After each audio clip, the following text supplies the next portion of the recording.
મિત્રો, તરબૂચના વાવેતર કરતો પણ મેં વિડીયો બનાવેલો 22/7/2026 રોજ, અને આજે તારીખ થઈ 1 ઓગસ્ટ 2026।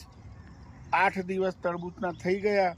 અમે પાયાની અંદર કોઈ પણ જાતનું ખાતર નાખેલું નથી ખેડૂત મિત્રો, એ પણ તમારે ધ્યાનમાં લેવું। માનવું ના માનવું તમારી વાત છે, પણ હું પોતે આની અંદર કોઈ ખાતર નાખેલું નથી। અને તરબૂચનો વિકાસ પણ કેમેરામેન જીગર તમને બતાવશે। આવડા થઈ ગયા છે।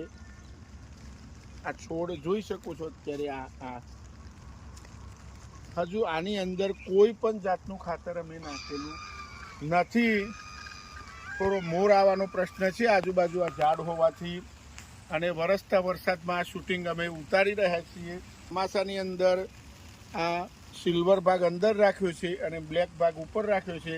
એનું કેવું રિઝલ્ટ મળે છે એ પણ હું તમને જણાવીશ। અને છોડનો વિકાસ હવે 2-3 પત્તા થઈ ગયા છે મિત્રો।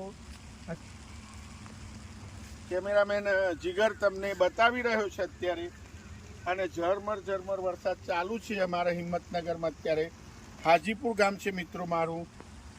આ ચોમાસું તરબૂચ છે। આ 1 ઓગસ્ટ 2026ના રોજ આવા થયા છે। આગળ શું ટ્રીટમેન્ટ કરશું એ બતાવશું। પાયામાં ખાતર ન ભરવાનું કારણ આ તમે પપૈયાના અવશેષો જોઈ શકો છો। આ બધું મિત્રો ખાતર જ થવાનું છે અંદર। આ બધું ખાતર જ થવાનું છે। પપૈયાના પૂરા છોડ રોટરી મારીને પછી અમે આ પપૈયાનું વાવેતર કરેલું છે। એના લીધે કોઈ ખાસ ખાતરની જરૂર પડે નહીં, ઓર્ગેનિક વધી જાય એટલે। તો મિત્રો, તમે આ તરબૂચની હાઈટ પણ જોઈ શકો છો। તો ચોમાસું તરબૂચ તમે પણ ટ્રાય કરશો તો ભાવમાં સારું એવું મળતર રહેતું હોય છે।